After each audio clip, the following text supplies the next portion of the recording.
మన సహవాస నాయకులు చిరంజీవి గారు మనతో దేవునికి మాటలు పంచుకుంటారు. ఇక ఇటు అటు ఎవరు తిరగొద్దు, శ్రద్ధగా దేవునికి మాటలు ఆలకించి మేలు పొందవలసిందిగా తెలియజేస్తూ ఉన్నాం. దైవజనునికి సమయం అప్పగిస్తున్నాం. Praise the lord. హల్లెలూయా. స్తోత్రం స్తోత్రం స్తోత్రం. సమస్త మహిమ ఘనత ప్రభు కలుగునుగాక. ఆమేన్.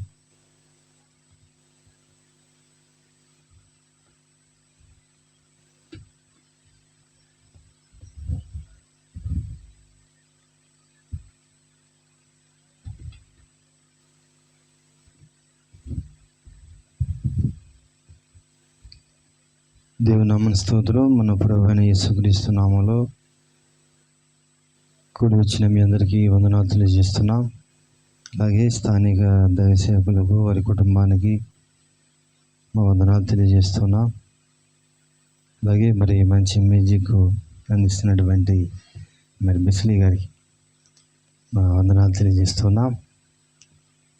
అలాగే తోటి దైవ సేవకులకు మా వందనాలు తెలియజేస్తున్నాం.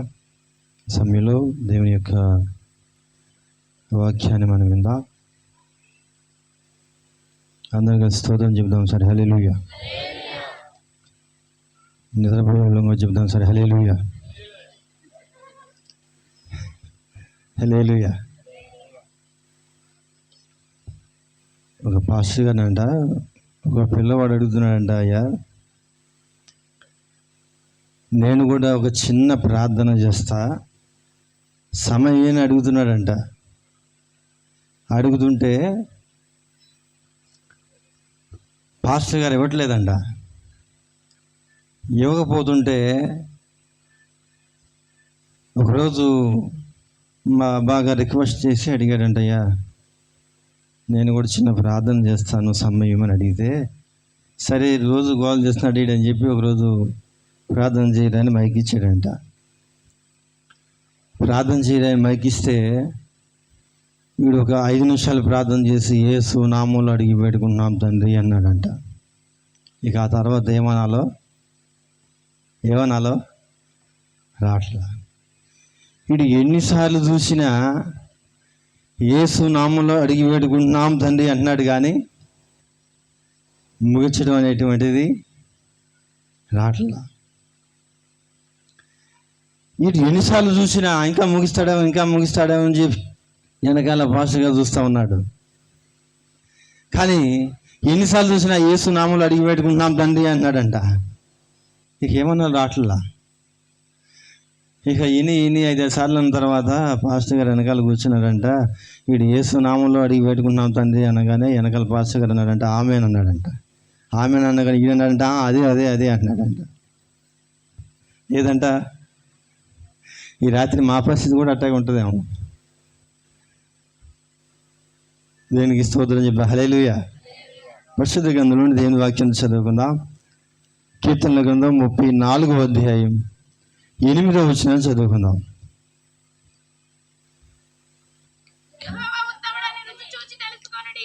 యెహోవా ఉత్తముడని రుచి చూచి తెలుసుకొనుడి. చాలండి. దేవుని వాక్యం మనం చూస్తున్నప్పుడు మహారాజు అయినటువంటి దావీదు గారు చెప్తున్న మాట ఏంటి అంటే, యెహోవా ఉత్తముడని ఏం చూడాలంట? రుచి చూడాలి. రుచి చూసి తెలుసుకోండి. మనం ఇప్పుడు మంచిగా మాంసం కూర వండామనుకోండి, ఇలా వండలేదులే, వండామనుకోండి, ఆ వండిన కూరని నోట్లో పెడితే కానీ మనకి దాని రుచి తెలీదు, ఎలా ఉందనేది. దాంట్లో ఉప్పు ఎక్కువైందా, కారం ఎక్కువైందా, లేకపోతే మసాలా ఎక్కువైందా అనేటువంటిది తెలియాలి అంటే అన్నీ సరిపోయి మంచి టేస్ట్గా ఉంది, రుచిగా ఉంది అనేది తెలియాలంటే దాన్ని ఏం చేయాలి? ముందు వండి అక్కడ పెడితే సరిపోదు. దాన్ని ఏం చేయాలా? నోట్లో పెట్టాలి. నాలుక మీద పెడితే నేలకి చెప్పుద్దంట ఎట్ట ఉండేది. సోదం చెప్పడు హల్లెలూయా. నోట్లో పెడితే నాలుగు చెప్పుద్ది ఎట్టుండేది.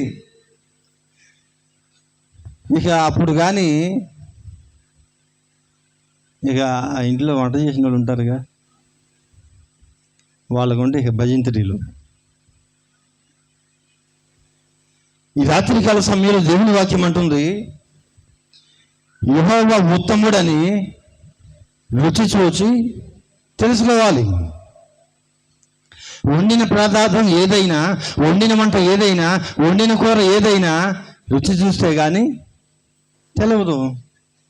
వెనకేదో సామెత ఉందంట, తింటేనేమో, చెప్పండి, తింటేనేమో రుచి తెలుస్తుందంట, దిగితేనేమో లోతు తెలుస్తుందంట. తినకుండా ఏం తెలుస్తుంది? నోట్లో పెట్టకుండా ఏం తెలుస్తుంది? అది వండిన పదార్థం ఏదైనా నోట్లో పెట్టినప్పుడు రుచి తెలుస్తుంది. నేలకి అన్నీ చెప్పుద్దంట ఆ వండినటువంటిది ఎలా ఉంది అనేది. ఆ నాలుక వండినటువంటిది ఎలా ఉంది అనేది చెప్పాలి అంటే ఆ వండిన పదార్థాన్ని ఏం చేయాలా? నాలుక మీద పెట్టాల. అసలు కొంతమంది సాంబార్ కత్తారు, సాంబారు కాసి అసలు కాస్తం అయిపోయే లోపు ఇన్నిసార్లు నేలక మీద పెడతారు. ఎందుకు పెడతారు నోట్లో? రుచి చూడాలని, దాని రుచి ఎలా ఉంది, రుచిగానే ఉన్నాయా లేదా అనేటువంటిది తెలియాలంటే నేలకి అడగాల్సిందే, మరి నేలకి మీద పెట్టాల్సిందే. మరి ఈ రాత్రికాల సమయంలో దేవుని వాక్యం కూడా అంటుంది, యెహోవా ఉత్తముడని రుచి చూచి తెలుసుకోండి. యేసు ప్రభువు ఎలాంటి వాడో, ఆయన ఏమి చేయగలడో, ఆయన ఏమి ఇవ్వగలడో రుచి చూస్తే కానీ తెలియదు. రుచి చూస్తే కానీ తెలియదు. ఆయన ఎలాంటి వాడో, ఆయన దగ్గరికి వస్తే కానీ, ఆయన మేలు పొందుకుంటే కానీ నీకు తెలియదు ఆయన ఎలాంటి వాడు. దేవుని వాక్యం అంటుంది, యెహోవా ఉత్తముడని రుచి చూచి తెలుసుకోండి. రుచి చూసినప్పుడు మాత్రమే అది వండినటువంటిది ఎలా ఉంది అనేటువంటిది తెలుస్తుంది. మానవుడు అన్ని తెలుసుకుంటున్నాడు కానీ ప్రాణం పెట్టిన దేవుడిని తెలుసుకోలేకపోతున్నాడు. మానవుడు అన్ని తెలుసుకుంటున్నాడు, డబ్బు ఎలా సంపాదించాలో తెలుసుకుంటున్నాడు, ఉద్యోగం ఎలా చేయాలో తెలుసుకుంటున్నాడు, కంప్యూటర్ ఎలా యూజ్ చేయాలో తెలుసుకుంటున్నాడు, టైపింగ్ ఎలా చేయాలో తెలుసుకుంటున్నాడు, చంద్రమండలంలోనికి ఎలా వెళ్ళాలో తెలుసుకుంటున్నాడు. అన్నీ మానవుడు తెలుసుకోగలుగుతున్నాడు కానీ సత్యదేవుని మాత్రం తెలుసుకోలేకపోతున్నాడు. కారణం ఏంటి అంటే, ఎందుకు తెలుసుకోలేకపోతున్నారంటే వీళ్ళు రుచి చోట్ల రుచి చేస్తే కానీ తెలీదు. ఒక పదార్థాన్ని రుచి చూసినప్పుడు ఏ విధంగా తెలుస్తుందో అది ఏ విధంగా ఉంది అనేటువంటిది దేవుని కూడా అంతే. ఆయనకి దగ్గరికి మనం వస్తేనే, ఆయన కార్యాలు మనం చూస్తేనే మనం ఆయన్ని తెలుసుకోగలుగుతాం. ఆయన ఎలాంటి వాడు అనేటువంటిది మనం తెలుసుకోగలుగుతాం. అందుకే రాత్రికాల సమయంలో దేవుని వాక్యం అంటుంది, యెహోవా ఉత్తముడని రుచి చూచి తెలుసుకోండి. ఆయన చేసేటువంటి కార్యాలను రుచి చూడు, ఆయన దగ్గరికి వచ్చి చూడు, నీ మనసుని, నీ హృదయాన్ని ఆయనకి ఇచ్చి చూడు. ఆయన చేసేటువంటి ఉపకారాలు ఏంటో, ఆయన చేసేటువంటి మేలు ఏంటో నువ్వు చూడు, అప్పుడు తెలుస్తుంది నీకు. కొంతమంది పిల్లలు నెయ్యేసి, ఉప్పేసి, కారం వేసి మంచిగా కలిపి వాడికి తినిపించే ప్రయత్నం చేస్తుంటే వీడేమంటాడు? నాకు వద్దు అంటాడు. ఎందుకు వద్దంటాడు? దానిలో ఉన్న రుచి తెలియదు కాబట్టి నాకు వద్దు అంటాడు. తల్లి ఏం చేస్తుంది? బలవంతం చేస్తుంది. తల్లి ఏ విధంగా అయినా నోట్లో పెడితే దాన్ని రుచి చూస్తే అప్పుడు ఎంతో కొంత తింటాడు అని, కనీసం 4 ముద్దలైనా తింటాడు అని. నోట్లో పెడుతున్నప్పుడు ఆ తల్లి బలవంతం చేస్తున్నప్పుడు వీడేమంటాడు? నాకు వద్దు, నేను తిన్నాను, నాకు వద్దు అంటాడు. లేదు నాన్న, ఇది బాగుంటుంది, రుచిగా ఉంటుంది, ఒక్కసారి చూడు ఒక్కసారి నోరు తెరువు అని అంటారు. ఎలాగోలా వీళ్ళ బాధ తట్టుకోలేక వాడు ఒక్కోసారి నోరు తెరుస్తాడు. నోరు తెరిచిన వెంటనే ఏం చేస్తారు? ముద్ద లోపల పెట్టేస్తారు. పెట్టిన తర్వాత దాన్ని అప్పుడు ఆ లోపలికి వెళ్ళినటువంటి ఆ ముద్దని పిల్లవాడు నవ్వులుతుంటే ఇక ఉంటుంది. ఇక దాన్ని తినిన తర్వాత మరలా ముద్ద పెట్టిన ఆనగదలికి నీ నోటు చెప్తాడు. ఎందుకు? దానిలో ఉన్న రుచి ఏంటో తెలుసుకున్నాడు కాబట్టి. దానిలో ఉన్న రుచి ఏంటో, అది ఎలా ఉందో, ఎంత టేస్ట్ ఉందో తెలుసుకున్నాడు కాబట్టి ఈసారి రెండో ముందు అడగకుండానే నోటు తెచ్చాడు, పెట్టమ్మా అంటాడు. కారణం ఏంటంటే ఇందాక ఎందుకు వద్దన్నాడంటే, ఇందాక ఎందుకు తిన్నాడు అంటే దాని రుచి తెలియదు కాబట్టి. దాన్ని రుచి తెలిసిన తర్వాత దాని రుచి తెలిసిన తర్వాత దాన్ని వదిలిపెట్టాడు. ఇంకా రెండో ముద్ద ఎప్పుడు పెట్టదు మమ్మ అని కడుపు నిండా తింటాడు. ఇందాక ఎందుకు వస్తున్నాడు? దానిలో ఉన్న రుచి తెలియకే. ఇప్పుడు యేసుప్రభు దేవుడు అంటే ఎందుకు నమ్మట్లేదు అంటే ఆయనలో ఉన్న రుచి తెలియకే. ఆయన ఎలాంటి వాడో తెలియకే, ఆయన ఎంతటి వాడో తెలియకే, ఆయన ఎలాంటి కార్యాలు చేస్తాడో తెలియకే. తెలిసిన వాళ్ళందరేమో ఆయన విడిచిపెట్టలేదు. ఎందుకంటే వీళ్ళు తెలుసుకున్నారు ఆయన ఎలాంటి వాడో, ఆయన ఎలాంటి దేవుడో, ఆయన ఎందుకు లోకానికి వచ్చాడో, ఆయన ఏమి చేయగలడో, ఆయన ఏమి ఇవ్వగలడో తెలుసుకున్నారు కాబట్టి యేసుక్రీస్తుని చాలా మంది వదిలిపెడతలేదు. తెలుసుకున్నటువంటి వాళ్ళు ఉన్నారే, వాళ్ళు ఆ దేవుడు మాకు దేవుడు కాదయ్యా, ఆ దేవుడు మాకు అవసరం లేదు, యేసుక్రీస్తు దేవుడా, ఆ దేవుడైన దేవుడు కొత్త దేవుని తీసుకొచ్చారు మీరు. ఆయన ఒక సామెత చెప్పాడు ఏంటంటే, చెట్టుని చెక్కితే కొమ్మ అవుద్దంట, కొమ్మను చెక్కితే బొమ్మ అవుద్దంట, బొమ్మను తీసుకెళ్ళి గుళ్ళో పెడితే అమ్మ అవుద్దంట. ఇక అదే మానవుడు సత్యాన్ని తెలుసుకోలేకపోతున్నాడు. దేవుని వాక్యం అంటుంది, యెహోవా ఉత్తముడని రుచి చూచి తెలుసుకోండి. రుచి చూచున్నాడు, నీకు తెలుస్తుంది ఆయన ఎలాంటి దేవుడు. ఆయన కార్యాలు పొందుకున్నాడు, తెలుసుది నీకు ఎలాంటి దేవుడు. యేసుక్రీస్తు అంటే మానవులు చేసిన దేవుడు కాదు, మానవుని చేసిన దేవుడే యేసు ప్రభు. చప్పట్లు కొడుతూ దేవుని నామమున మహిమపడతాం. దేవుని వాక్యం అంటుంది, యేసుక్రీస్తు ఎలాంటి వాడు అంటే మరణాన్ని గెలిచిన వాడు, పునరుద్ధానుడై తిరిగి లేచిన వాడు, సమస్త సృష్టిని కలుగజేసిన వాడు. అందుకే రాత్రికాల సమయంలో దేవుని వాక్యం అంటుంది, సత్యాన్ని తెలుసుకో, ఆయన ఎలాంటి దేవుడో తెలుసుకో. ఆయన మాకు దేవుడు కాదు అని నాకు, ఆయన మాకు దేవుడు కాదు అని నువ్వు ఆయన దగ్గరికి రాకపోతే ఆయనకు వచ్చేటువంటి నష్టం జీరో అయినా లేదు. నష్టపోయేది ఎవరంటే నీవు నేనే.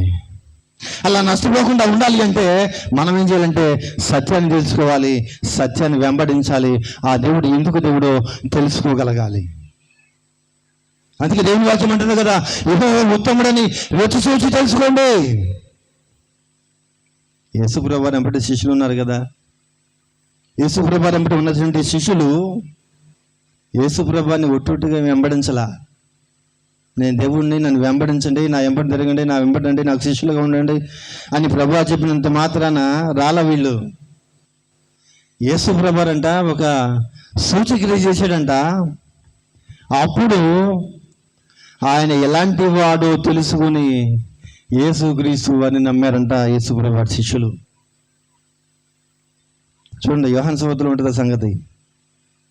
యోహాను సువార్త 2వ అధ్యాయం, యోహాను సువార్త 2వ అధ్యాయం 11వ వచనం చదువుదాం.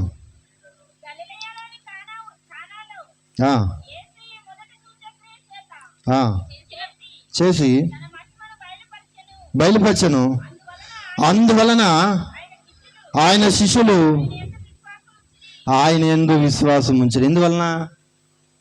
ఎందువలన అంట, ఇక్కడ నీటిని ద్రాక్షారసంగా మార్చారంట ఆయన. ఎవరు? యేసుప్రభు అంట. నీటిని ద్రాక్షారసంగా మారిస్తే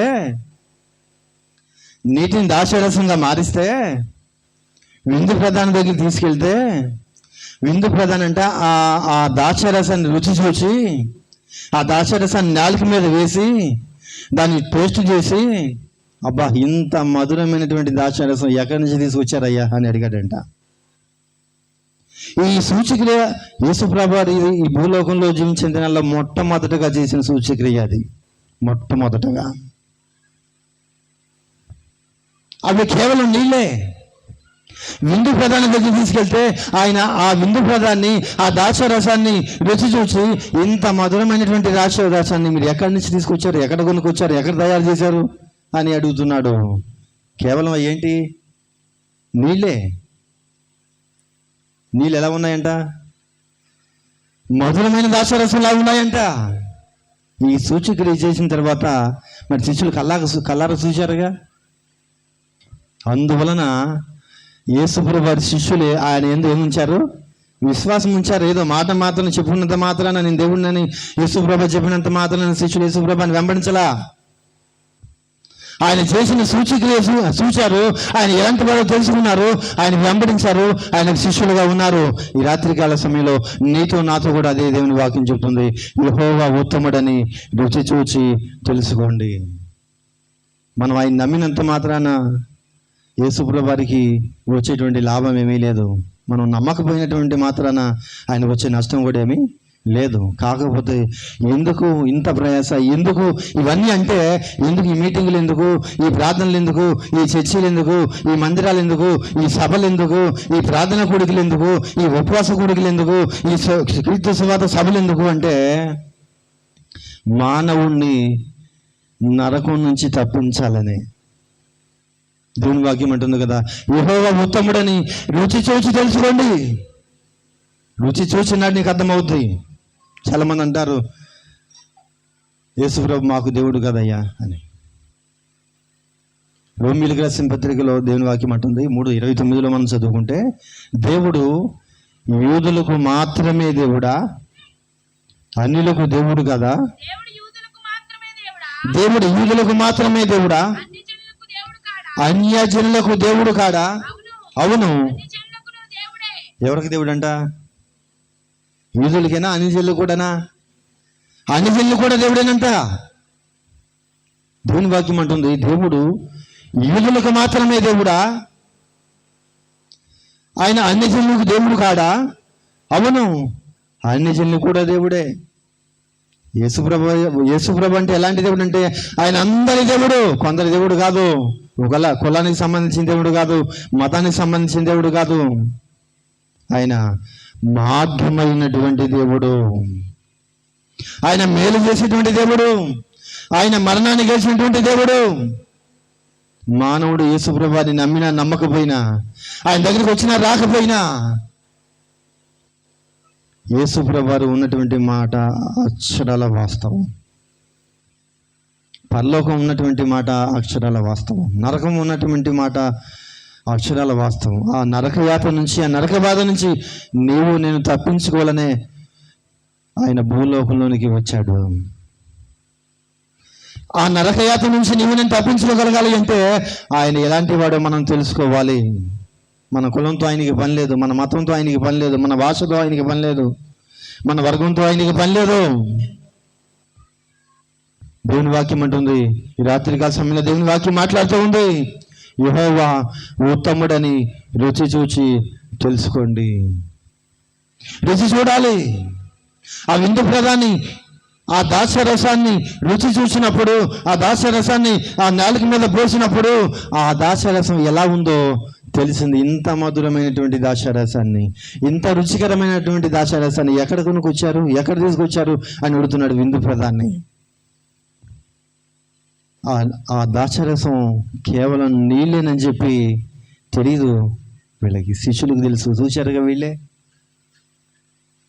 ఒక పెళ్ళిలోనంట, ఒక చోట క్రిస్టియన్ మ్యారేజ్ జరుగుతుంటే, ఆ మ్యారేజ్లో పాస్టర్ గారు చెప్పాడంట, నీళ్ళు ద్రాక్షరసంగా మార్చాడు దేవుడు కానానేటువంటి ఊర్లో అని వాక్యం చెప్తే, మ్యారేజ్ చేయడం అయిపోయిన తర్వాత ఒక వ్యక్తి వచ్చాడంట, ఏంటయ్యా నువ్వు చెప్పేది, చెప్తే కదా నమ్మసక్యంగా ఉండొద్దా, ఏంటి నీళ్ళు ద్రాక్షరసంగా మారినాయా, ఆయన ఎవరు చెప్తాను, ఆయన ఎవరు చేశాడు, నువ్వేమో చెప్తున్నావా, ఎలా మా నీకు చూపించు అన్నాడంట. సరే చూపిస్తారమ్మన్నాడంట. చూపిస్తారమ్మని పక్కన చూస్తే దాక్ష చెట్టు ఉందంట. పక్కన వాళ్ళ ఇంట్లో దాక్ష చెట్టు ఉందంట. దాక్ష చెట్టు ఉంటే ఆ దాక్ష చెట్టు దగ్గర తీసుకెళ్ళాడంట. ఆ దాచ చెట్టు దగ్గర తీసుకెళ్ళి ఒక డబ్బా నీళ్ళు, 1 లీటర్ డబ్బా నీళ్లు తీసుకోమన్నాడంట. 1 లీటర్ డబ్బా నీళ్లు తీసుకొచ్చాడు. లీటర్ డబ్బా నీళ్లు తీసుకొచ్చిన తర్వాత ఆ చెట్టు మొదట పోయమన్నాడంట. ఎక్కడ? ఆ చెట్టు మొదట పోయమన్నాడు. ఏ చెట్టు? దాచ చెట్టు మొదట నీళ్ళు పోయమన్నాడు. ఇతడు తెచ్చినటువంటి ఆ లీటర్ డబ్బా నీళ్లు దాచ చెట్టు మొదట పోసాడు. ఈయనకేం అర్థం కాదా? ఏంటి ఈ చెట్టు మొదట నీళ్ళు పోయమంటాడు? అర్థం కాల. నీళ్ళు పోసిన తర్వాత ఇప్పుడు దాచ ఆ చెట్టు కాయలన్నీ కోయమన్నాడట. కాయలన్నీ కోసి దాన్ని పిండి ఒక దాంట్లో పెడితే ఏమొచ్చింది? ఇప్పుడు దాచరసం వచ్చింది. ఇప్పుడు చెట్టుకి ఏం పోసాడు? చెట్టు మొదట ఏం పోసాడు? మరి కాయలు పిండితే ఏమొచ్చింది? చెట్టు మొదట నీళ్ళు పోసినప్పుడు దాచరసం వచ్చిద్దా? దాచ చెట్టు మొదట్లో దాచరసం పోస్తే దాచరసం రావాలి. కానీ ఏం పోసాడు దాచ చెట్టుకి? నీళ్ళే. దాచ చెట్టు పోసింది నీళ్ళే, దాచరసం ఏం పోయిట్లా. ఇప్పుడు దాచర చెట్లు పెంచుకునే వాళ్ళు ఉన్నారు. దానికి ఏం పోస్తారు? దాచరసం తీసుకొచ్చి పోస్తారా? దాచ చెట్టుకి పోస్తారా? దాన్ని పోసేది కేవలం నీళ్ళే. మరి దాని కాయలు పిండితే ఏమొస్తుంది? దాచరసం వస్తుంది. ఎక్కడి నుంచి వచ్చింది? పోయించింది నీళ్ళు కదా. మరి ఇలా ఆలోచిస్తే ఇప్పుడు కూడా నీళ్ళు ఏమవుతున్నాయి? దాచరసం అవుతున్నాయి, అవ్వట్లేదా? ఈ రాత్రికాల సమయంలో దేవుని వాక్యం అంటుంది, యెహోవా ఉత్తముడని రుచి చూచి తెలుసుకోండి. ఆయన ఎలాంటి వాడు, ఆయన ఎట్టివాడు, ఆయన ఎందుకు లోకంలోనికి వచ్చాడు రుచి చూసి తెలుసుకోమంటున్నాడు. నువ్వు ఎవరైనా కానీ రుచి చూచి తెలుసుకో. రుచి చూసిన తర్వాత ఆయన ఎలాంటి వాడో అప్పుడు తెలుసుకో. ఆయన వెంబడించు శిష్యుల్లాగా. యేసుప్రభు శిష్యులు కూడా యేసుప్రభు చేసినటువంటి ఒక సూచక్రియ చేసిన తర్వాత యేసుప్రభుని పూర్తిగా నమ్మి విశ్వసించి ఆయన వెంబడించారు. అప్పటి వరకు ఏదో ఒట్టుగా వెంబడించారు. కానీ యేసుప్రభు ఆ సూచక్రియ చేసిన తర్వాత, నీటిని దాచరసంగా మార్చిన తర్వాత యేసుప్రభు వారి యందు దృఢంగా విశ్వాసం ఉంచి నమ్మారు, ఆయన వెంబడించారు. మనం కూడా అంతే. రుచి చూడనన్నాను యేసుప్రభు దేవుడిని తిడతాం, హేళన చేస్తాం, హేళనగా మాట్లాడతాం, చులకనగా మాట్లాడతాం, తక్కువగా మాట్లాడతాం. అలాంటి వాళ్ళు వస్తున్నారు ఇప్పుడు బైబిల్ చెప్పిన వాక్యాన్ని ప్రకటించడానికి. కారణం ఏంటి అంటే సత్యం ఏంటో తెలుసుకుంటున్నారు, నిజమేదో తెలుసుకుంటున్నారు. కొంతమంది అంటారు, యేసుప్రభు దేవుడైతే 3 మేకులు ఎందుకు పీక్కోలేకపోయాడు? ఏంటంట? యేసుప్రభు దేవుడైతే 3 మేకులు ఎందుకు పీక్కోలేకపోయాడు? 3 మేకులు పీక్కోలేకపోవడం కాదు, 3 మేకులు కావాలని కొట్టించుకున్న దేవుడు ఆయన. హల్లెలూయా. దేవుని వాక్యం అంటుంది 3 మేకులు పీకులేక కాదు, మరణాన్ని భయపెట్టాలనే ఆయన 3 మేకులు ఆయన చేతిలో కొట్టించుకున్నాడు, నేను నశించిపోకుండా ఉండాలని. అందుకే ఈ రాత్రికాల సమయంలో ఈ గ్రామానికి, ఈ ప్రాంతానికి దేవుని వాక్యం వచ్చింది. ఏంటి అంటే యెహోవా ఉత్తముడని రుచి చూచి తెలుసుకోండి. యెహోవా ఎలాంటి వాడు, ఆయన ఎలాంటి వాడు, ఆయన ఎట్టివాడు, ఆయన ఎందుకు లోకంలోనికి వచ్చాడు, తన కుమారుని ఎందుకు లోకంలోనికి పంపాడు తెలుసుకుంటే సత్యాన్ని సత్యంగా నమ్ముతాడు మానవుడు, సత్యాన్ని సత్యముగా వెంబడిస్తాడు మానవుడు. అందుకే అది ఏదైనా రుచి చూస్తే కానీ తెలీదు. రుచి చూడాలి. దేవుని కూడా అంతే, దేవుని కార్యాలు కూడా అంతే. దేవుని కార్యాన్ని చూస్తున్నాడు, దేవుని కార్యాన్ని పొందుకున్నాడు, దేవుని మీద పొందుకున్నాడు. ఆయన నిజముగా లోకరక్షకుడని మనము కూడా వెంబడిస్తాం. యోహాను సువార్త 4వ అధ్యాయం 42వ వాక్యాన్ని చదువుదాం. యోహాను సువార్త 4వ అధ్యాయం 42వ వచనంలో మనం చదువుకుంటే అక్కడ సమరయులు ఏమంటున్నారంటే, ఈయన నిజముగా మా మట్టుకు మేము విని ఈయన నిజముగా లోకరక్షకుడని తెలుసుకుని నమ్ముచున్నామన్నారంట. ఏమన్నారంట? ఈయన నిజముగా లోకరక్షకుడని తెలుసుకున్నాం. ఏం తెలుసుకున్నారంట? ఈ నిజముగా లోకరక్షకుడు. నేను దాకా ప్రార్థనకు వచ్చిన వాళ్ళు కాదు వీళ్ళు, నేను దాకా సువార్త విన్న వాళ్ళు కాదు వీళ్ళు, నేను దాకా ప్రార్థన చేసిన వాళ్ళు కాదు వీళ్ళు. సమరయలో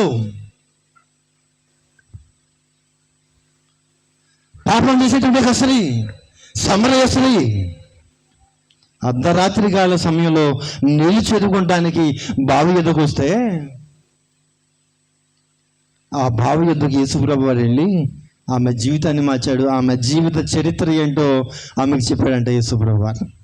అప్పుడు ఆమె, అమ్మో, నా జీవితం ఏంటో చెప్పాడు ఆయన, నా స్థితింటో నాకు చెప్పాడు ఆయన, నా బతికింటో నాకు చెప్పాడు ఆయన అని చెప్పి లోకంలోకి వెళ్ళి, ఊళ్ళోకి వెళ్ళి అందరికి చెప్పిందంటే అర్ధరాత్రి కాల సమయంలో ఇదివరకు మెస్సయ్య వస్తాడని చెప్పి చెప్పుకునే వాళ్ళమే, ఆయన నిజంగానే వచ్చాడు నేను చూశాను అంటే వీళ్ళు ఆశ్చర్యపోతున్నారు. ఏంటి, నీ దగ్గరికి మెస్సయ్య వచ్చాడా, నువ్వు చూసావా, నువ్వు ఎలాంటి వ్యక్తికి మెస్సయ్య ఎట్టు కనపడ్డాడు, అసలు అక్కడికి వెళ్ళిన తర్వాత చెప్తాం దీని పని రండి అన్నట్లుగా వీళ్ళందరూ సమరీలందరూ వచ్చేసారు. వచ్చేటప్పటికి నిజంగానే అక్కడ యేసుప్రభు ఉన్నాడు, నిజంగానే అక్కడ ప్రభు ఉన్నాడు. ఆయన చెప్పేటువంటి మాటలు వినినటువంటి సమరయులు ఏమంటున్నారో తెలుసా, ఈయన నిజముగా లోకరక్షకుడని మేము నిజముగా తెలుసుకున్నాం. అదే విషయాన్ని ఈ ప్రాంతంలో, ఈ గ్రామంలో ఉన్న వాళ్ళందరూ కూడా తెలుసుకోవాలనే ఈ 2 రోజుల క్రీస్తు సువార్త సభలు. హల్లెలూయా. దేవుని వాక్యం అంటుంది, యెహోవా ఉత్తముడని రుచి చూచి తెలుసుకోవాలి. రుచి చూచి తెలుసుకోండి. ఆయన తెలుసుకున్నాడు, నీ బ్రతుకు ధన్యమవుతుంది. ఆయన తెలుసుకున్నవాడు నువ్వు, ఆయన తెలుసుకున్నాడు నువ్వు గొప్పవాడు అవుతావు, నువ్వు పరలోక రాజ్యానికి వారసుడు అవుతావు. భూలోకంలో నువ్వు పేదోడు అయినా గొప్పడు అయినా, భూలోకంలో నువ్వు ఉన్నోడు అయినా లేనుడు అయినా, నువ్వు ఇలాంటి వాడివైనా కావచ్చు. యాత్రికాశ్రమం దేవుని వాక్యం అంటుంది, ఈ ప్రాంతానికి దేవుని వాక్యం వచ్చింది, దేవుని యొక్క సువార్త వచ్చింది. ఎందుకు అంటే ఆయన ఎలాంటి వాడో ప్రజలందరూ కూడా తెలుసుకోవాలి అని. ఆయన భూలోకంలోనికి ఎందుకు వచ్చాడు, ఆయన ప్రాణాన్ని ఎందుకు పెట్టాడు, ఆయన మన్నాన్ని కలిసి ఎందుకు తిరిగి లేచాడు, ప్రజలందరూ కూడా తెలుసుకోవాలి. భూలోకంలో ఉన్న ప్రజలందరూ కూడా ఆయన రాజ్యంలో ఉండాలనే యేసయ్య ఆశపడుతున్నాడు. అందుకే ఆయన భూలోకంలోకి వస్తే మానవులు ఏమంటారంటే, ఆ దేవుడు మాకొద్దయ్యా, ఆ ప్రభు మాకొద్దు, ఆయన వాళ్ళకి దేవుడు, వీళ్ళకి దేవుడు, తెల్లల దేవుడు, నల్లల దేవుడు అని పేర్లు పెడుతున్నారు యేసుప్రభు వారికి. కాదు కాదు, సత్యం తెలియనన్నాళ్ళు మానవుడు అలాగే అనుకుంటాడు, నిజం తెలియనన్నాళ్ళు మానవుడు అలాగే అనుకుంటాడు. సత్యం తెలిసిన తర్వాత సత్యాన్ని వెంబడిస్తాడు. అలాంటి వారివే నీవు నేను మనందరం. కారణం ఏంటంటే మనం రుచి చూచాం, ఆయన ఎలాంటి వాడు తెలుసుకున్నాం, ఆయన వెంబడిస్తున్నాం ఆయన శిష్యుల్లాగా.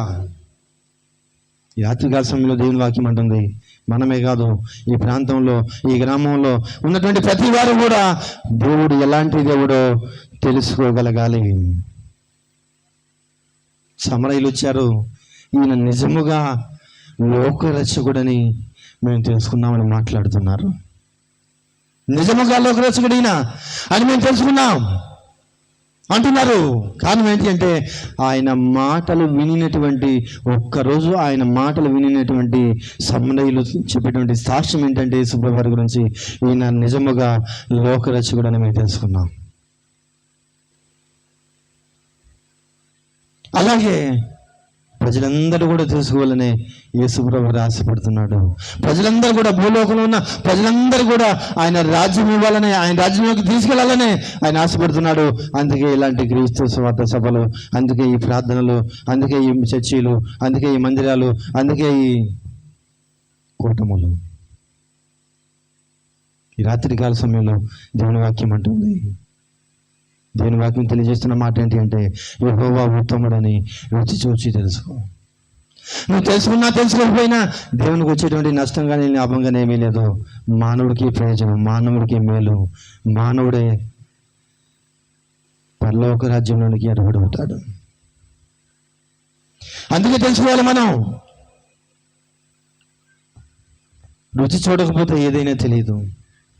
దేవుని గురించి కూడా మనం తెలుసుకోకపోతే, తెలుసుకోలేనన్నాళ్ళు మనం అలాగే ఉంటాం, ఏం తెలియని వాడిలాగానే ఉంటాం. మానవుడని తెలుసుకుంటున్నాడు, తల మీద ఉన్న జుట్టు కూడా తెల్లబడకుండా ఉండాలంటే ఏం చేయాలో తెలుసుకున్నారంట. ఏంటంట? తల మీద ఉన్న వెంట్రుకలు కూడా తెల్లబడకుండా ఎలా ఉండాలో తెలుసుకుంటారంట మానవులు. చిన్న చిన్న పిల్లలు వాడుతున్నారంట. ఎందుకు? జుట్టు తెల్లబడకుండా. చిన్న చిన్న పిల్లలకే. వయసు పెరిగినా జుట్టు ఎట్లా ఉండాలని కోరుకుంటాడు మానవుడు. నా తెల్లగా ఉండాలని అని ఎవరైనా కోరుకుంటారా? కోరుకుంటే రంగు ఎందుకు వేస్తారు? దేవుని వాక్యం అంటుంది, యెహోవా ఉత్తముడని రుచి చూచి తెలుసుకోవాలి. మానవుడు అన్నీ తెలుసుకుంటున్నాడు, కానీ నిజ దేవుని తెలుసుకోలేకపోతున్నాడు మానవుడు. సత్యాన్ని తెలుసుకోలేకపోతున్నాడు మానవుడు. సత్యాన్ని వెంబడించలేకపోతున్నాడు మానవుడు. యేసుప్రభువేమో ఆయన భూలోకంలోకి వచ్చి తను తాను శిలువ మరణానికి అప్పగించుకొని ఆయన మరణాన్ని గెలిచి తిరిగి లేస్తే ప్రజలకి చులకన అయిపోయింది, హేళన అయిపోయింది. ఐదు వాళ్ళు చెప్పటం మనం వింటాం అన్నట్లుగా ప్రజలు అంటున్నారు. నవోహో కాలంలో కూడా ప్రజలు అంతే అన్నారంట. నవోహో 120 సంవత్సరాలు బోధించాడంట. ఎన్ని? 120 సంవత్సరాలు. జలప్రళయం రాబోతుందయ్యా. అయ్యలారా, అమ్మలారా, అక్కలారా, చెల్లిలారా, అన్నలారా, తమ్ముళ్ళారా, జలప్రళయం రాబోతుంది, నశించిపోతారు, రండి దేవుని దగ్గరికి రండి, దేవుని తెలుసుకోండి అని 120 సంవత్సరాలు బోధిస్తే వచ్చిన వాళ్ళు ఒకరైనా ఉన్నారా? దేవుని తెలుసుకున్నటువంటి వారు ఒకరైనా ఉన్నారా? లేరు. దేవునికి నష్టం వచ్చిందా? వాళ్ళు రాకపోతే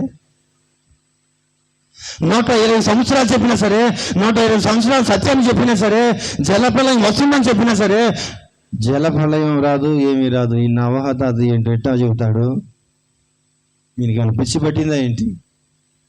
జలప్రలయం వచ్చిందంట. జలప్రలయం ఇప్పుడు కూడా వానే పడలా. జలప్రలయం వస్తుందంట. ఈయన చూసి వచ్చాడు అని హేళనగా మాట్లాడారు, చులకనగా మాట్లాడారు, తక్కువగా మాట్లాడారు. కానీ 120 సంవత్సరాలు అయిపోయిన తర్వాత, ఇక బోధించడం అయిపోయిన తర్వాత ఏమొచ్చింది? జలప్రలయం వచ్చిందా రాలేదా? వచ్చింది. జలప్రలయం వచ్చింది. అప్పుడు తెలుసుకున్నారు వీళ్ళు, బాబు నవోహ చెప్పిన మాట నిజమే. అదేదో రాకముందు తెలుసుకుంటే బాగుండేదిగా. జలప్రలయం రాకముందు తెలుసుకుంటే బాగుండేదిగా. నవోహ సువార్త ప్రకటిస్తున్నప్పుడు తెలుసుకుంటే బాగుండేదిగా. నవోహ దేవుని వాక్యాన్ని బోధిస్తున్నప్పుడు, సత్యాన్ని తెలియజేస్తున్నప్పుడు తెలుసుకుంటే బాగుండేదిగా. ప్రాణంతో బ్రతికుండేవాళ్ళు. ఇక జలప్రలయం ఆరంభమైంది. 120 సంవత్సరాల బోధ వ్యర్థమైపోయింది. ఇంకెన్నాళ్ళు చూస్తాడు ఆయన? 120 సంవత్సరాలు అవకాశం ఇచ్చాడు. ఇంకా వస్తారేమో, ఈ నెల వస్తారేమో, ఆ నెల వస్తారేమో, ఈ సంవత్సరంలో వస్తారేమో, ఆ సంవత్సరంలో వస్తారంటే 120 సంవత్సరాల వరకు వచ్చిన వాడు ఒకడు కూడా లేడు. చివరికి నష్టపోయింది ఎవరంటే మనుషులే. జలప్రలయం రానే వచ్చింది. అప్పుడు గుండెలు బాదుకుంటున్నారు, అప్పుడు కేకలు వేస్తున్నారు. నవోహ తాత, నవోహ బాబాయ్, నవోహ అన్నాయి, మాకు తలుపు తీయ్యా, మేము చచ్చిపోతున్నాం, నీళ్ళ పోటుకు పోతున్నాం అంటే ప్రయోజనం ఏముంది? సత్యాన్ని వెంబడించలేదుగా, సత్యాన్ని తెలుసుకోలేదుగా, సత్యం దగ్గరికి రాలేదుగా. అన్నాడు హేళన చేశారుగా, మేము చెట్లు ఎక్కుతాం, మా ఇల్లు చూడు ఎంత ఎత్తుందో, ఇల్లు ఎక్కుతాం. ఎక్కడికి వచ్చింది జలప్రలయం? ఏదో నువ్వు చెబుతాం, మేము వింటాం అని మాట్లాడేది తప్ప వచ్చినటువంటి వాడు ఒకడు కూడా లేడు. కొండలు చూడు ఎంత ఎత్తున్నాయో, కొండ ఎక్కుతాం, అవి కూడా మునిగిపోయిద్దా? అవి కూడా మునిగిపోయిద్దా? అది కూడా నువ్వు చెప్పు అని మాట్లాడేది తప్ప వచ్చినటువంటి వాడు ఎవడు కూడా లేడు. వీళ్ళందరూ కూడా ఏమైపోయారు? జలప్రలయంలో నశించిపోయారు, కొట్టుకుపోయారు.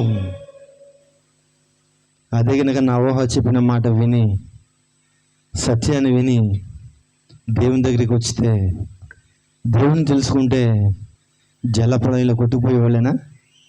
కొట్టుకుపోయేవాళ్ళు కాదు, ప్రాణ నష్టం వచ్చేది కాదు. జలప్రళయంలో కొట్టుకుపోతుంటే అప్పుడు తెలిసిందంటే వీళ్ళకి, అయ్యో నవోహ చెప్పిన మాట నిజమే, మనం సునాయాసంగా తీసుకున్నాం, మనం హేళన చేసాం, మనం తెక్కలోడన్నాం, మనం పిచ్చి పెట్టిందేమో అన్నాం. ఇప్పుడు వాక్యం ప్రకటిస్తుంటే మమ్మల్ని కూడా అంటారు, వీళ్ళకి బైబిల్ పిచ్చి పెట్టింది, యేసై పిచ్చి పెట్టింది అని.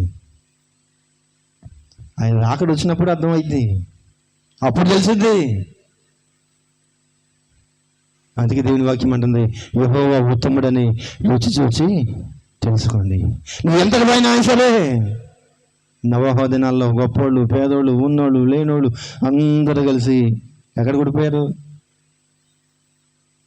జలప్రళయంలో కొట్టుకుపోయారు. అన్నీ తెలుసుకున్నారు కానీ జలప్రళయం వస్తుంది అని తెలియజేయబడుతున్న దేవుని తెలుసుకోలేకపోయారు. అన్ని తెలుసుకున్నారు వీళ్ళు, కానీ నిజదేవుని తెలుసుకోలేకపోయారు, సత్యదేవుని తెలుసుకోలేకపోయారు, సత్యదేవుని వెంబడించలేకపోయారు, నిజదేవుని వెంబడించలేకపోయారు. ఇప్పుడు జలప్రళయం వస్తే ఆ జలప్రళయంలో కొట్టుకుపోతూ అప్పుడు కేకలు వేస్తున్నారు. ప్రయోజనం ఏంటి? ఒక రోజు కాదే చెప్పింది, ఒక నెల కాదే చెప్పింది, ఒక సంవత్సరం కాదే చెప్పింది, 10 సంవత్సరాలు కాదే చెప్పింది, 120 సంవత్సరాలంట. 120 సంవత్సరాలు ప్రళయం రాబోతుందయ్యా. నశించిపోతారు, కొట్టుకుపోతారు, చచ్చిపోతారు తెలుసుకోండి అంటే మాకు అవసరంలా మేరా అన్నారే తప్ప, సునాయాసంగా తీసుకున్నారే తప్ప, హేళనగా చులకనగా తీసుకున్నారే తప్ప వచ్చిన వాడు ఒక్కడు కూడా లేడు. తర్వాత జలప్రళయంలో కొట్టుకుపోయి మిగిలిన వాడు ఒక్కడు కూడా లేడు. నవోహ కుటుంబం అయితే వాడలో క్షేమంగా ఉందంట. ఒకవేళ ఆ ప్రాంతంలో కొంతమంది అయినా వచ్చినట్లయితే నవోహ ఉన్నట్లుగా ఆ వాడలో ఉండేటువంటి వాళ్ళు ఎవరూ రాలా, ఎవరూ తెలుసుకోవాలా. కారణం ఏంటి అంటే, ఆ దేవుడు ఎవరు దేవుడు మాకెందుకు, ఆ దేవుడు మాకు అవసరం లేదు, ఆ దేవుడు వాళ్ళకు దేవుడు, వీళ్ళకి దేవుడు అన్నారే తప్ప వచ్చినటువంటి వాడు ఒక్కడు కూడా లేడు, మిగిలినటువంటి వాడు ఒక్కడు కూడా లేడు. ముందే చెప్పబడింది సత్యం, ముందే చెప్పబడింది వాక్యం, ముందే తెలియజేయబడింది జలప్రళయం వస్తుంది అని. నమ్మారా వీళ్ళు? విన్నారా వీళ్ళు? తీరా జలప్రళయం వచ్చిన తర్వాత నీటిలో కొట్టుకుపోయి సమయం వచ్చినప్పుడు కేకలు పెడుతున్నారు. ఏంటి ప్రయోజనం? రక్షించేవాడు ఎవడప్పుడు? కాపాడేవాడు ఎవడప్పుడు? దీపం మండగా నిలుసాక పెట్టుకోవాలి, కానీ దీపం వారిపోయిన తర్వాత బాగు చేస్తానంటే కుదిరిద్దా? చీకట్లో ఏం చేస్తావు?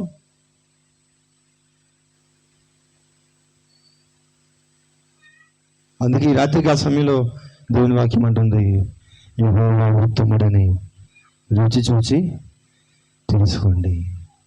మానవుడు అన్ని తెలుసుకుంటున్నాడు, కానీ సత్యాన్ని తెలుసుకోలేకపోతున్నాడు.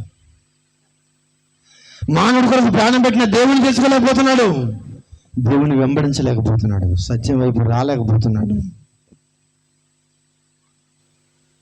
నష్టపోయేది ఎవరంటే వాళ్ళే. ఎవరైతే మాకు అవసరం లేదనుకుంటున్నారో వాళ్ళే నష్టపోయేది. ఆయన నమ్మి ఆయన వెంబడించినటువంటి వారు ఎక్కడ ఉంటారంటే ఆయన రాజ్యంలో ఆయనతో కూడా ఉంటారు యుగ యుగాలు, తరతరాలు. అలాంటి ఉన్నతమైనటువంటి పరలోక రాజ్యంలోనికి మనల్ని తీసుకెళ్లాలనే ఆయన ఆశ ఉంది. అందుకే ఈ సువార్త, అందుకే ఈ గీత సువార్త సభలు 2 రోజులు దేవుని వాక్యం అంటున్నాం, దేవుని వాక్యం మనం చూస్తున్నాం. దేవుని వాక్యం అంటుంది, యెహోవా ఉత్తముడని రుచి చూచి తెలుసుకోండి. ఒక వ్యక్తి మనిషి ఎక్కడి నుంచి వచ్చాడంటే, మనిషి కోతి నుంచి వచ్చాను అన్నాడంట. దాని నుంచి కోతి నుంచి వచ్చాడు. కోతి ఎట్టా మనిషి అవుతుంది? కోతి నుండి మనిషి వస్తే ఇప్పుడున్న కోతులని మనిషి అవ్వాలిగా? అవుతాయా? ఇప్పుడున్న కోతులని మనుషులు అవ్వాలిగా? అవో. సత్యం ఏంటి అంటే, తాను చివరికి చనిపోయేటప్పుడు ఏం చెప్పాడు అంటే, నేను చెప్పింది అబద్ధం, కోతి నుంచి మనిషి రాలేదు, మానవుని దేవుడు చేశాడని సత్యం చెప్పాడంట. హల్లెలూయా. ఈ రాత్రికాల సమయం దేవుని వాక్యం అంటుంది, యెహోవా ఉత్తముడని రుచి చూచి తెలుసుకోవాలి. నువ్వు ఎంతటి వాడివైనా సరే ఆయన తెలుసుకోవాల్సిందే. ఆయన ఎలాంటి వాడు తెలుసుకుంటే నీ ఆత్మకు విలువ ఉంది, పరలోక రాజ్యంలో నువ్వు ప్రవేశిస్తావు. ఒక నదిలో ఒక పడవ నడుపుకునేటువంటి వ్యక్తి పడవ నడుపుకుంటున్నాడంట. ఈదరేళ్ళని ఆదరికి, ఆదరేళ్ళని ఈదరికి తీసుకెళ్తున్నాడు. ఒకరోజు మంచిగా సూటు బూటు టక్కేసుకున్న ఆయన వచ్చాడంట. వచ్చి, అబ్బాయి నన్ను అదరికి తీసుకెళ్ళాలయ్యా అన్నాడంట. ఎక్కడ సార్ అన్నాడంట. ఎంత అవుతుందంటే 100 రూపాయలు ఇమ్మన్నాడంట. సరే అన్నాడంట. ఇద్దరు ఎక్కి కూర్చున్నాడంట. కూర్చున్న తర్వాత ఈ పడవలు వ్యక్తిని అంటున్నాడంట, ఈ సూట్ వేసి కూర్చున్నటువంటి వ్యక్తి, అబ్బాయి నీకు భూగోళ శాస్త్రం తెలుసా అన్నాడంట. నాకు తెలియదు సార్, నేను పడవ నడుపుని బతికేవాడిని, నాకు అవన్నీ తెలియదు సార్ అన్నాడంట. కాసేపు ఉండగా అన్నాడంట, అబ్బాయి నీకు ఖగోళ శాస్త్రం తెలుసా అన్నాడంట. నాకు అవన్నీ తెలియదు సార్, పడవ నడుపుకుంటూ బతికేవాడిని, నాకేం తెలుసు అన్నాడంట. కాసేపు ఉండగా అన్నాడంట, అబ్బాయి నీకు లెక్కల శాస్త్రం వచ్చా అన్నాడంట. నాకు ఇవన్నీ ఏమి రావు సార్, నన్ను వదిలిపెట్టండి, నేను ఏదో పడవ నడుపుకుని బతికేవాడిని అన్నాడంట. వీళ్ళు మాట్లాడుకునే సమయంలో పడవలోకి నీళ్ళు రావటం ప్రారంభమైంది అంట. ఇప్పుడు దాకా ప్రశ్నలు అడుగుతున్నటువంటి వ్యక్తులు అంటాడు, అయ్యో ఏది నీళ్ళు వస్తున్నాయి అంటాడంట. ఇప్పుడు పడవ నడిపే వ్యక్తి అంటాడంట, భూగోళ శాస్త్రం తెలుసా నీకు? భూగోళ శాస్త్రం తెలుసు కదా, ఖగోళ శాస్త్రం తెలుసు కదా, లెక్కల శాస్త్రం తెలుసు కదా, మరి ఈత శాస్త్రం తెలుసా అన్నాడంట. ఏం తెలుసంట? ఈత శాస్త్రం తెలుసా అన్నాడంట. ఈత కూడా శాస్త్రం ఉండిద్దా? అది ఎట్లా ఉంటుంది అన్నాడంట. అది ఎట్లా ఉంటుందోలే, ఇప్పుడు పడవలో నీళ్ళు వస్తున్నాయి, మన ఇద్దరం పడవ మునిగిపోయిద్ది, మన ఇద్దరం ఈదుకుంటే అది అడిగి వెళ్దాం అన్నాడంట. అమ్మో ఈత ఎందుకు నాకు రాదయ్యా, నన్ను కూడా కాపాడయ్యా అని బదిలాడినాడంట. అప్పుడు ఈ పడవలే వ్యక్తి అన్నాడంట, సరే మరి చూత ప్రాణం బతి ఊరుకోలేంగా, నేను నీళ్ళలో దూకి ఈదుకుంటూ వెళ్తాను, నేను నీళ్ళ దూకంగా నువ్వు కూడా దూకి నా కాళ్ళు 2 గట్టిగా పెట్టుకో, వదిలేవాసి వస్తావు, ఎందుకంటే నీకు ఈత శాతం తెలియదుగా, వదిలేవాసి వస్తావు, నేను అదరికి తీసుకెళ్తా అని చెప్పి ఈ పడవ నడిపే వ్యక్తి ఏం చేశాడంటే ఈత కొట్టుకుంటూ అదరికి తీసుకెళ్ళాడు. ఆ దరికి తీసుకెళ్ళేటప్పటికి ఇతను ఏం చేశాడంటే బాగా నీళ్ళు తాగేశాడు, పక్కన దాకా తాగేశాడు. తాగేసిన తర్వాత ఇక ఏం చేశాడు, ఈయన తీసుకెళ్ళి ఒకటికి చేసిన తర్వాత కింద పడుకోబెట్టి కాలుతో ఒక తొక్కు దుక్కంట. భూగోళ శాస్త్రం తెలుసా నీకు అని పొట్ట మీద పెట్టి ఒక తొక్కు దుక్కాడంట. నీళ్ళని మన ఇది ట్యాపులు తోటి అతని నోట్లో నుంచి. తర్వాత మళ్ళీ భూగోళ శాస్త్రం తెలుసా నీకు, ఖగోళ శాస్త్రం తెలుసా నీకు అని 2 తొక్కు దొక్కాడంట. నీళ్ళు పైకి చిందించి కొడుతున్నాయి అంట నోట్లో నుంచి. తర్వాత లెక్కల శాస్త్రం తెలుసా నీకు, మళ్ళీ ఇంకో తొక్కు దొక్కాడంట. లెక్కలు వచ్చి నీకు అని తొక్కి మొత్తానికి ఆ నీళ్ళు గగ్గించినాక కాసేపు ఉన్న తర్వాత కొడుకులు లేచాడంట. సార్ అన్నీ తెలుసుకున్నావు కానీ తెలుసుకోవాల్సింది తెలుసుకోకపోతే ప్రాణానికి నష్టం తెలిసిందారు అని చెప్పాడంట. హల్లెలూయా. అందుకే రాత్రికాల సమయంలో దేవుని వాక్యం అంటుంది, యెహోవా ఉత్తముడని రుచి చూచి తెలుసుకోండి. దేవుని మాటల ప్రకారం జీవించుదాం, ఆయన చెటువంటి ఆశను పొందుకుందాం, ఆయన రాజ్యానికి వాసన అవుదాం. అటు కృప దేవుడు మనందరికీ సహాయం చేసి మేము పొందును గాక. ఆమేన్.